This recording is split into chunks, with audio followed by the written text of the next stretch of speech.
Yeah, what's up, YouTube? It's your boy G-reg. We back with another video. React to Evu body cam when evil parents realize they've been caught.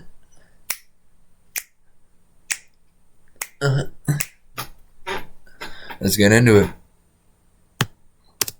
I live in a family of 15, and my two little sisters right now are chained up. Okay, how old are you? I'm 17. When a 911 operator for Riverside County receives a strange call from what sounds like a very confused child, she has no idea of the horrors about to be revealed to her. In the very early morning hours of January 14th, 2018, a home security camera in Paris, California captures what looks like a young child fleeing from what seems to be a typical suburban house. The child runs shakily down the driveway before picking up speed once hitting the sidewalk and disappearing from view. This is 17-year-old Jordan Turpin, and though she's been planning for this moment for almost 2 years, she still has no idea what she's about to do will change the course of her family's lives forever. Interestingly, another person, this one looking to be older, also emerges from the house and moves quickly down the street off camera, though in the complete opposite direction, only to return a few minutes later and re-enter the house. At the same time, Jordan makes it to a corner down the block where she stops beneath a stop sign and, with hands shaking violently, dials 911. I just ran away from home. Okay, do you know where you are? I'm actually in California, Paris. Do you know what street you're on? No. Do you see any signs or anything? Like any street signs? No, I don't.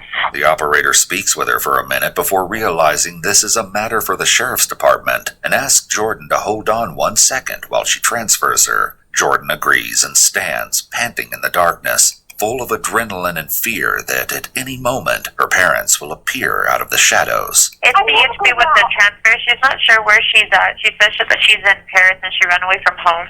Okay. Hello? Hello? Oh, yes, I'm still here. What's your name? Jordan Turpin. The operator asks her to spell her last name, and Jordan tries, although she misspells it both times the operator asks. Turpin. Do you need my address? Yeah, what's your address? Okay, you got to give me a minute. It's going to take a while. Here, Jordan pauses, taking a couple of deep breaths before doing her best to provide an answer. I live in, okay, this is my address, 9257, okay? Did you get that? Case? Is it C-A-S-E? Okay, sorry, I'm going to start over. My address is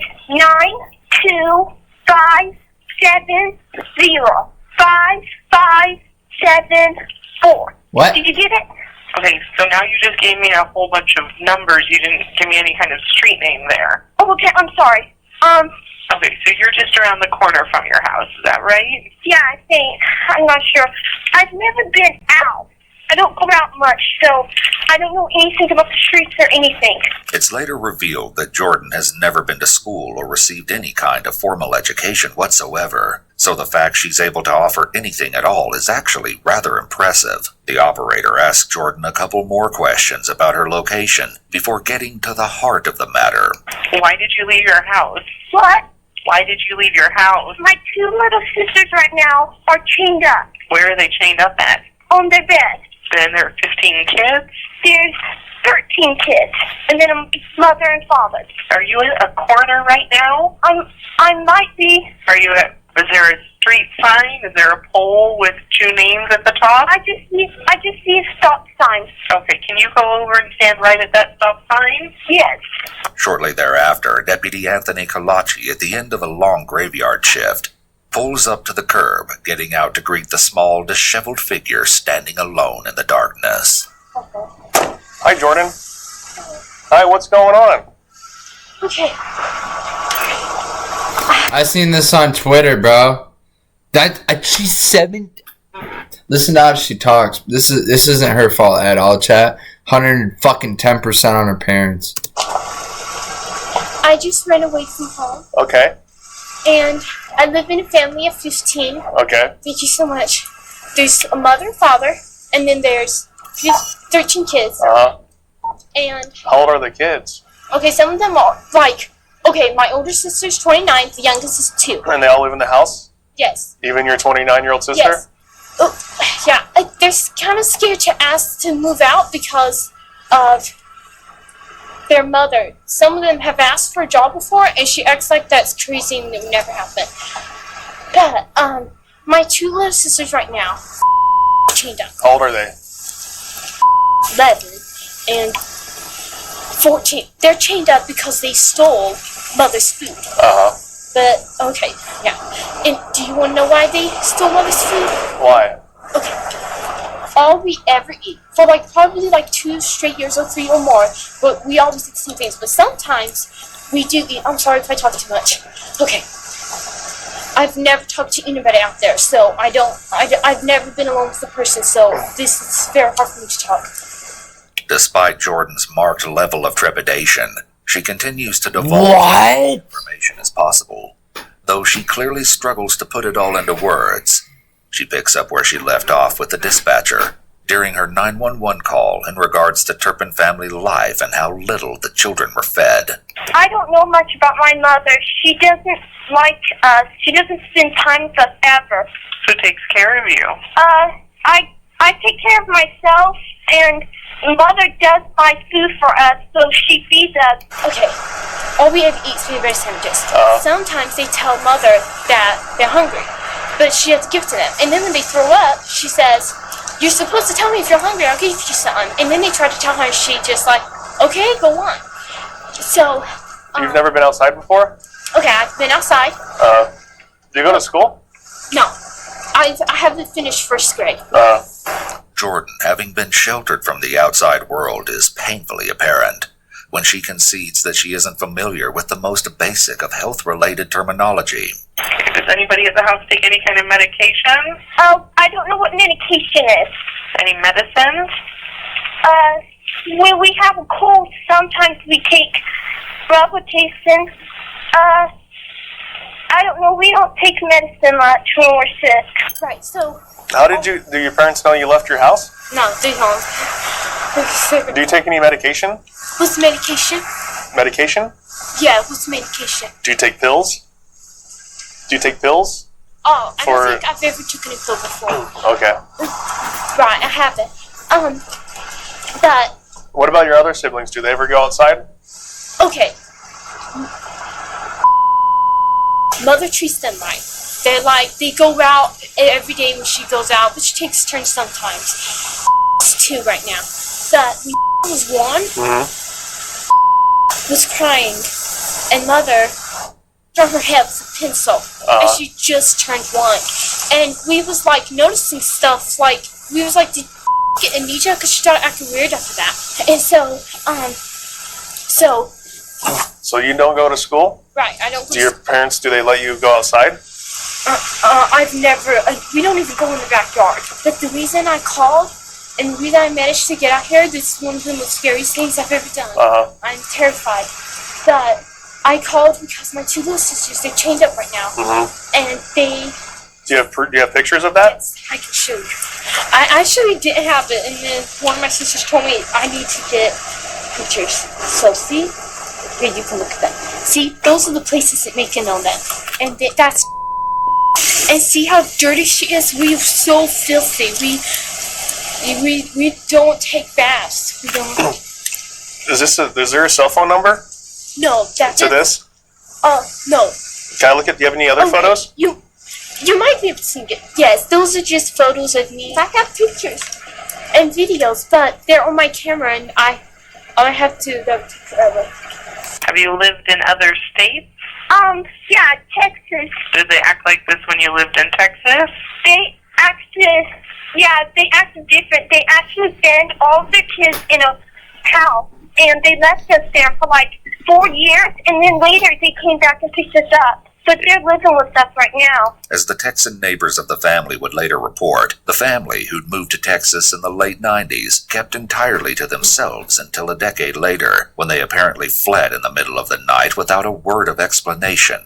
When neighbors went over to the mobile home to check on the dogs that had been abandoned there, they were shocked and horrified by what they saw. The dogs had apparently been found surviving off the used diapers left amid the other trash and feces left in the home, and the doors and refrigerator all bore padlocks and frayed ropes tied to the multiple bare bunk beds. It would later come out that this was where the Turpins had abandoned all but 2 of their children for at least 3 years, while they themselves lived in an apartment nearby, only coming by once a week to drop off a small amount of food. Sometimes we live in filth, and sometimes I wake up and I can't breathe because how dirty the house is. We never take baths. I don't know if we need to go to the doctor, but sometimes we think stuff might be wrong with us, and we tell Mother, and she just says, go on. When was the last time you had a bath? I don't know, almost a year ago. What if I went to your parents' house right now? What would they tell me? I'd be terrified. If you went to my parents' house, they couldn't see me. How did your sisters get like this? Okay. Your parents chained them up? Yes, because they stole food. Okay. But they stole it because they were hungry. You make sure to save these, okay? Okay, I will. Don't get rid of those. I will. I want it. Okay. Can you do me a favor? Take a seat in the back of my car? Yes. We're going to go around the corner, okay? Okay. And take a seat back here, okay? By this point, the deputies heard enough. He radios for backup and escorts Jordan to the police car. Dude, I'm actually family home. flabbergasted. He reassures her she doesn't have to see her parents. On the way over to the house, Deputy Kalachi asks Jordan a few more questions. Do you have any injuries? What's injuries? Are you hurt? Oh, no, not right now. Okay.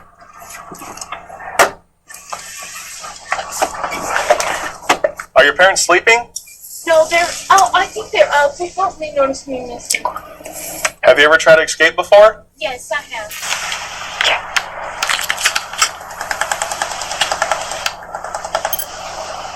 How much would it cost to take me to Nevada? Nevada? No, not Las Vegas, just Nevada. Just the border, just at the very beginning of Nevada. Yeah. How much would it cost? Huh? No. No, I'm 18. Okay, a couple hundred? I'm not going. I'll take a bus. Yeah, thanks. Bye. And what happens when you try to? My parents never caught me. But my older sister has run away, and she caught her. And she was, I think, just turned 20. Yeah. And her sister caught her and brought her back home, and she got in so much trouble. Has anybody ever been to your house before to check on your welfare? Like, have any of your other siblings called the cops? No. Yeah. Some of them have wanted to, but they're too terrified. Did you call the police? I didn't have a way to get a phone yet. This is the first chance I got the phone back. My dad got this phone probably, like, less than a month ago. But the next chance I got to call and run away was... How did you get a phone? Okay, it's my brother's phone. He was going to throw it away, and it wasn't used. And so... I needed a way to call 911, and I asked my sister, would that be okay? And because we don't know much, and so, and mother. Why don't you know much? Oh, older sister. Why don't you know much? We don't go around. Our parents never tell us things. When we hear stuff, we're shocked. It took forever for us to figure out what our parents does because the law. We took forever. And even the 29-year-old doesn't know this? Okay, the 29-year-old does. She knew it for a long time, but. I think she's scared.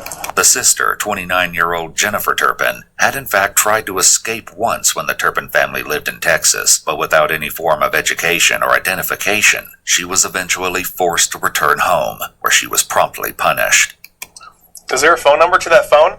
I don't think there is. How did you call 911? Well, you can call 911. Oh. I'm sure any phone that, even if it's not connected to that, you can call 911. So your parents, you're 17 years old? Yes. And throughout your whole life, you've never gone to school? Right. I started first grade 2015 or 2016. Uh-huh. But, How did you start first grade? Oh, in homeschool? yeah. And you've never gone to school? Is this man chopping on fucking gum, man? Take the fucking gum out, you stupid bitch. I've been listening to that shit for the past 3 fucking minutes. Right. What else do your parents This do to you dude's a guys? fucking cuck, bro. You watch your wife get fucked. If you're chomping on gum that fucking hard, bro, you watch your wife get fucked, bro, every night. Shut the fuck up, spit the gum out, dog. Ain't nobody trying to hear you fucking... You fucking mouth breather, shut the fuck up. Why did you decide to leave today? Nick... Bro.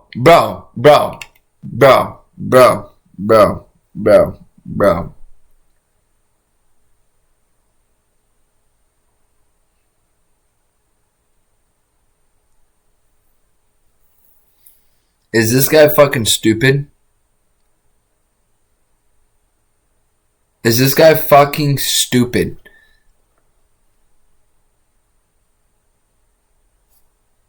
He was the next chance I got that I could film. How did you get a chance to get out? Well, This dumbass. Just go to the fucking house. I was actually terrified. My mother was in the kitchen talking to the older one, and she was laughing and stuff. And I was terrified that she just got real mad. She just like was doing stuff to my little sister, and I was just like, and she started saying that she was gonna just do stuff to us, and so I was just so scared, and I just left. I just went out the window. So when you left right now, you left out the window? Yes. And your mom was awake when she was in the other room? Yeah. Does your dad have a gun? Are there any weapons in the house? Yes, but they don't use it. How long have your mom and dad been married? I don't know, probably 20, I don't know. They got married when she was 16. Jordan is referring to her mother, 49-year-old Louise Turpin. According to both of Louise's sisters, Louise essentially ran away from home with the then 23-year-old David when she was only 16. David was from a highly respected and influential family in their hometown, and it was for this reason that Louise's parents gave their blessing for the two to get officially married. Yes. So all kids have the same mom and dad? Yes. According to David's parents, the reason he and Louise had so many children was down to them both being deeply religious in the Pentecostal faith, though the couple didn't attend a church or even have one near their home. Does your mom take you to the doctor? Not all the time. There was one time we all went to the doctor, and that's because we were sick. And the doctor told us that if we were one day later, it would have been too late. She always waits for the last minute for everything. Have the police ever got involved with this? No. Well, why don't you guys just leave the house? Because we're terrified. We don't really have a way. Dude, this man, bro, you can tell this cop came from a fucking spoon. Dude, you've been given everything, bro. Hey, dude, zip it up till your fucking chief comes, bro. This cop's a fucking annoying fucking dumbass, bro. This cop is a complete dumbass. Why don't you leave the house? She hasn't even passed first grade. She's 17 years old. Her siblings get chained up, beat, and abused. Like, is this cop a fucking moron? Looking, there's always somebody. Well, you said your mom's always gone, right? Right. Well, But why don't you just leave? either she leaves one of the older ones there, and our house, it goes. Bro, come on. Ain't nobody... Jesus Christ. Is this the fucking idiot? Morning when they approach the front door and knock loudly for a couple Yeah, it is. minutes.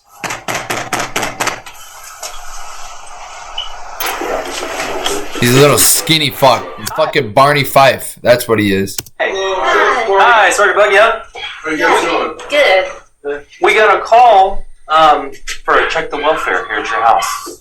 So, For what? check the welfare. So, just basically check on everybody, make sure everybody's okay. Yeah, why? Do you guys have kids in the house? Yes. Okay, do you mind if we come in and just take a look, make sure everybody's safe and everything's okay? Okay, what kind of call did you get? Well, we got a call that there was a young female walking around saying that she came from a house over here. And we were able to find out that this was a house, and we just wanted to check and make sure everybody was okay. Think she came from here? That's what she said. From inside this house? I think so. Otherwise, we wouldn't be knocking on your Did door she on say her Sunday. name? I don't know. Did she say her name? I don't know offhand, but we need to check. We just need to check and make sure everybody's okay. You'll notice the officers are careful not to mention Jordan by name, to not implicate her to her parents' faces. Once we get in to make sure everything's okay, we'll get out of here. We have a lot where we're packing. Okay, Getting okay. ready to move. Come on. So it's a mess in here, so. All right, that's fine. We don't mind messes. We've been But at I worse. mean, How you doing, sir? I'm doing okay. Okay, we were just in bed. I mean, like. Okay. So most That's people are right now, so we expect you guys to be in bed. Okay. And no weapons in the house or anything like that. No. I do have a gun that's locked. It's locked up. Okay, locked up is good. We like that. Okay. Okay, well, we're gonna come in and check. Okay, we just want to make sure everybody's okay. Oh, do you have a search warrant or anything? Or No. we don't need one, sir? As the officers prepare to carry out a warrantless search of the premises, they've determined there are exigent circumstances surrounding the current situation.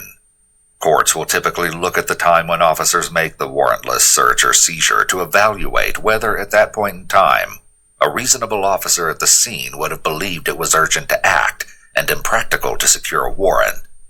Courts may also consider whether the facts suggested that the suspect was armed and planning to escape, whether a reasonable police officer would believe their safety or others' safety was threatened, and whether there was a serious crime involved.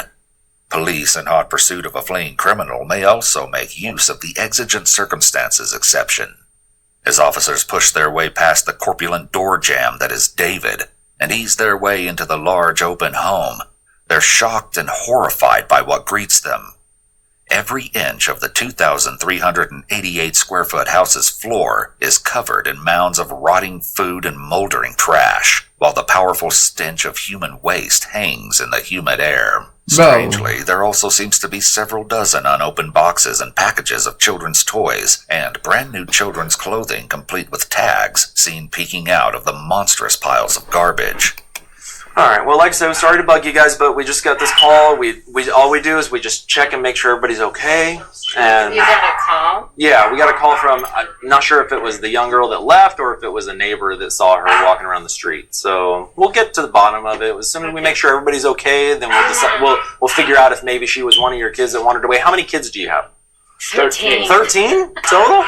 Yeah. Woo! You guys are busy. Yeah. Officers head to the back of the house to the children's bedrooms, 2 tiny back rooms, the first crammed with narrow bunk beds, but otherwise empty, and the second, which is crammed with both bunk beds and a filthy mattress, which is sitting on the floor with 2 little girls sitting listlessly on top. Hi, sweetheart. Hi, girls. Can I see your wrist? Yeah. Which one? Okay. The officers believe they found the room featured in Jordan's phone pictures, but there's only one thing missing: the actual chains. The children, obviously frightened and wary of the strangers, give no answers, though eventually one does point them surreptitiously to a sliding closet door. Meanwhile, Officer Ogden is still by the door with David and Luis, distracting them with questions and small talk. Where are you guys planning on moving to? Oklahoma. Oklahoma? Yeah. That's a long way away. Yeah, it is. You guys know family over there or anything No, like that? my job is moving. Oh, okay. What do you do for work?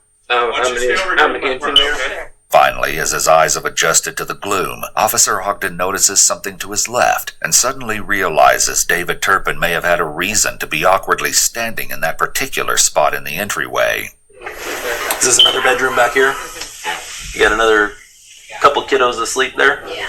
Sarge, you got another room in the front right here with 2 kiddos in the bed. Officers enter the previously unnoticed third bedroom, where they find a boy who is chained by his wrists and ankles to the top bunk bed. Back in the girls' room, Officer Rodriguez slides open the closet door and looks inside.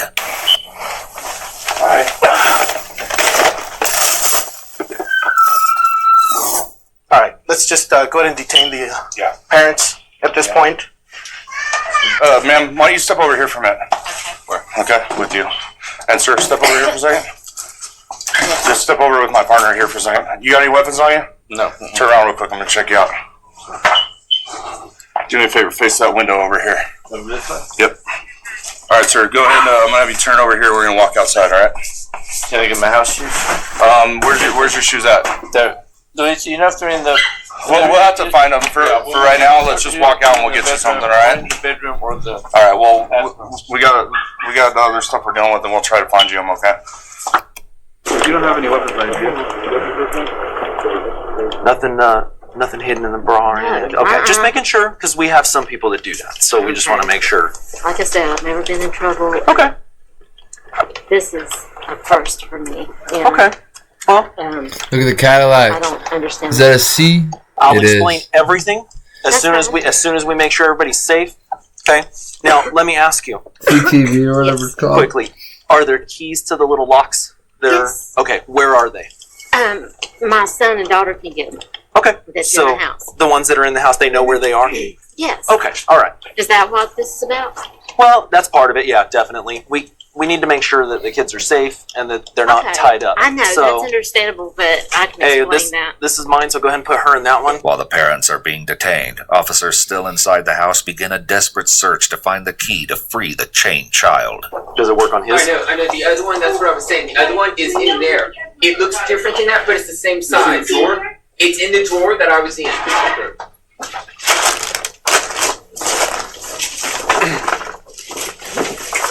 And finally, the young boy is freed. All 13 of the Turpin children were immediately taken to the hospital to receive treatment for their severe malnutrition and other injuries. Their ages were officially determined, and though all had the overall appearance of children under 18, more than half of them, in fact, were actually adults between the ages of 18 and 29. The 28-year-old weighed only 82 pounds at the time of rescue, and all of the children suffered cognitive impairment and nerve damage from the consistent lack of food. Investigators would learn that food was something the children were psychologically tormented with, as the parents would buy large food items, such as whole pies, then leave them out for the children to look at, but not eat. As it turns out, the unopened toys investigators saw around the house on the day of the rescue were bought for the very same reason. Investigators would also discover that none of the children were educated, and indeed, none would claim to have knowledge beyond that of an average third grader. David Turpin had filed documents with the county claiming he was running a school out of his home for children, but this was later proved to be completely false. The most they did was inform the children as to what grade they were supposed to be in, on the off chance a stranger asked them during one of their few ventures outside. With the oldest daughter Jennifer explaining, they loved to point out things in Deuteronomy saying that, "We have the right to do this to you. I was afraid to do one little thing wrong." When interrogated by authorities, both parents were completely unwilling or unable to come up with a single viable reason for why they treated their children this way. And Louise even seemed confused by the questioning. She later wrote this letter to her children from her jail cell. It reads, "Father and I love you so much. We're so sorry for everything we've done wrong, and now realize that we had done some things wrong. Things will be so different in the future. The way you eat and outside time and baths will be done more regularly. I'm sorry this had to happen, but our future as a family will be so much better and stronger. We hope to see you guys soon. Love and kisses. Mom and Dad. I promise there will be no chains in the house again. That would never happen again. I'm so sorry. I love you so much and hope to see you soon." David had something different to say in a statement to the court. "Your Honor, I thank God for all of my children. Each one of them is a blessing from God. My homeschooling and discipline had good intentions. I never intended for any harm to come to my children. I'm sorry if I've done anything to cause them harm. I'm glad that we were able to resolve this case without my children being forced to testify. I love my children, and I believe my children love me. I hope and pray that my children can stay close to each other and look out for each other since their mother and father cannot be there for them and with them. I hope the very best for my children and their future." When it came time for the children to give statements to the courts, one defended her parents. Joy Turpin, 21 at the time, had this to say, "I want the court to know that our parents loved each other and loved each of their children. They felt that God blessed them with all their children, so they kept away from the world and trusted God would guide them through life. Through the years, things became more and more overwhelming, but they kept trusting in God. I remember our mother sitting in her recliner and crying, saying she don't know what to do. She didn't want to use rope or chains, but she was afraid her children were taking in too much sugar and caffeine. Our parents didn't know we were malnourished. Our parents decided to start homeschooling all their children. I believe our parents were afraid to put us in public school for many reasons. I feel like 25 years is too long of a sentence. I believe with all my heart that our parents tried their best to raise all 13 of us, and they wanted to give us a good life. The oldest child, Jennifer, gave a statement that seems much more in line with the other children who gave interviews to the press. I'm in college now and living independently. I love hanging out with my friends, and life is great. I believe everything happens for a reason. Life may have been bad, but it made me strong. I fought to become the person I am. I saw my dad change my mom. They almost changed me, but I realized what was happening. I immediately did what I could to not become like that. I'm a fighter, I'm strong, and I'm shooting through life like a rocket. In April 2019, David and Louise Turpin were both sentenced to 25 years to life in prison, where they remain to this day. As for the Turpin children, once their parents were arrested, they were split into two groups, with the adults being placed in supportive care and the underage children being placed into foster homes. This should have been where their story ended, as the children were now free and should have been safely on the road to recovery. But unfortunately, in 2022, the 6 younger Turpin children filed a lawsuit against both Riverside County and ChildNet, a private foster care agency, alleging that they were knowingly placed in inhumane foster homes. At the time of this video, a resolution to this lawsuit has not been made. The adult Turpin children didn't entirely escape hardship at the hands of the county either. Tons of support flowed in from all over the country after their 2018 rescue, with money from the donations alone totaling $600,000. However, the money was placed in a trust and the children were allegedly unable to obtain funds from the court-appointed guardian of the trust upon request. It wasn't until ABC's 2020 investigated and aired a special on the case that, according to Jordan, people started listening and doing their jobs, and the money was distributed to the Turpin children. Wow, they tried to hold that. See, the government, the system's fucked, bro. The system is fucked. Yeah, cops and that, they just want their money, man. Alright, man, but that's going to do it for this stream. That's going to do it for this video, man. We had a great day today. It's Wednesday. And what that means, tomorrow and Friday, that's it. So I will see y'all tomorrow. And, bro, this is the video. My bad. And, yeah, I see ya.